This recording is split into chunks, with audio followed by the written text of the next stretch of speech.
Attention! So, back at the start, for the second final of the day. This is women's quadruple sculls, and we have two fantastic crews for you here. The cream of British women's junior rowing. On the left of your picture, it's Marlow Rowing Club. You may have heard their president, Steve Redgrave, say this was one race that he's going to force himself to watch because his schedule is so busy. They are in red at the top of your picture, but the women, last year's winners from Gloucester Rowing Club, closest to you, make this a very, very tough contest, Sarah. And yesterday, this was one of the races of the day, absolutely.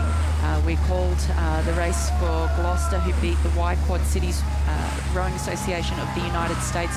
What an incredible race it was, a ding-dong battle all the way down the course. The calibre of these young women and of women's junior rowing, both in this country and internationally, has really gone from strength to strength in the last few years. And we're looking at a repeat of last year's final between Marlow and Gloucester. But Marlow just taking the early advantage here. I thought Gloucester looked a bit stronger off the line, but Marlow really powering through now into this second quarter of the race.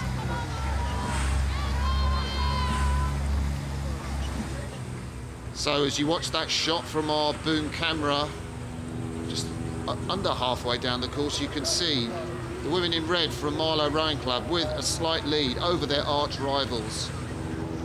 The women in red on the right, I do apologise, the women on the left from Gloucester Rowing Club. And these are the finest examples you will see of junior women's quadruple sculls.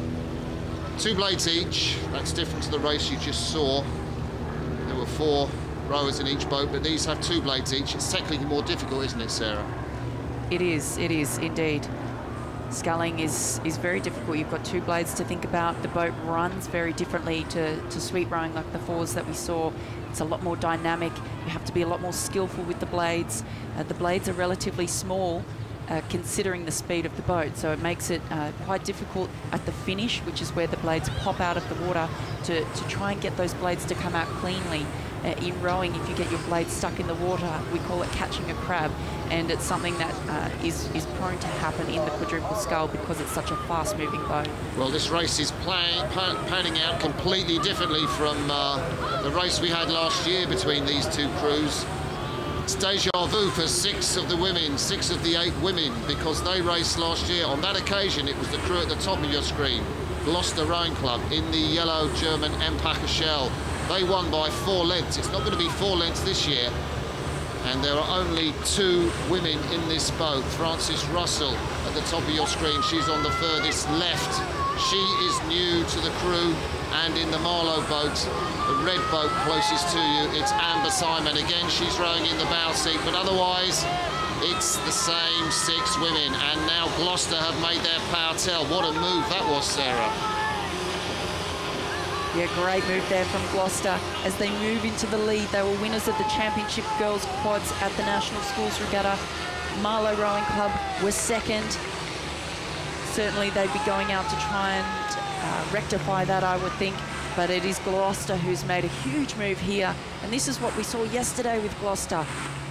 Up and down, all the way down the course. Incredibly difficult to call yesterday's race and to try and work out which way it was going to go.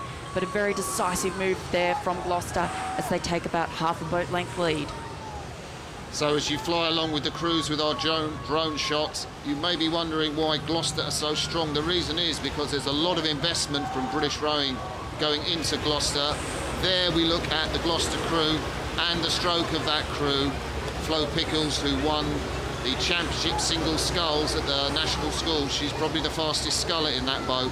But the money from British Rowing has made Gloucester a world-class performance centre, and it attracts these young women and teaches them how to scull. So if ever you're wondering, ladies and gentlemen, in Britain, where your lottery money goes, it goes to help young women like this on the left and on the right be fantastic rowers and maybe get to the Olympics. Because of course Marlow Rowing Club, a little look there from the bowwoman of the Marlow crew, Amber Simon. Yes, you're still in touch, Amber. But Marlow have had their rowing club rebuilt in recent years from the terrible fire that destroyed it. Again, with a lot of money from UK Sport England. And that's what we love to do with our taxpayers' money, support our young men and women. But it's Gloucester with a decent lead coming to the last minute and a half of this race. And for Gloucester, it was all about Henley. They tailored their season for a victory here. They won last year. They're a seeded crew. They came out here to win. And look at them, what fine form. That move that they made was so decisive. A really great tactical race from Gloucester, who had the advantage. We can see Marlow, a little look there across from Amber Simon. Her brother won the Forley in 2013, Charlie Simon. So a lot of pedigree in the family.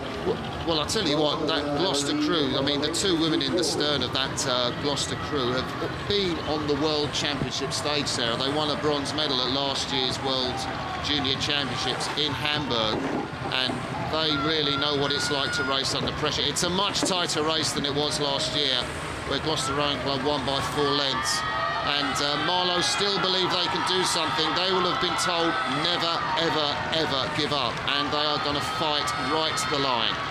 And the Gloucester crew have a very good finish. We saw them sprint home yesterday to take the Americans out of contention, the YPod cities from the USA. They had a fantastic fast finish on them, and we're seeing it again now, opening up to a clear water lead over Marlow Rowing Club on their right-hand side.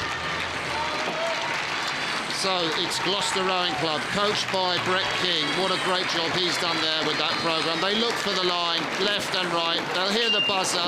The elation will be palpable. As Charlotte Hodgkin-Byrne was the first to raise her hands. There they go. That's a congratulatory shake from Flo Pickles. And what a wonderful idea it was for the stewards of Henley Regatta to institute this event for young women, because it has exploded. There are so many women's programs. These are the cream of the cream, the best two in the country that have taken advantage of that enlightened decision.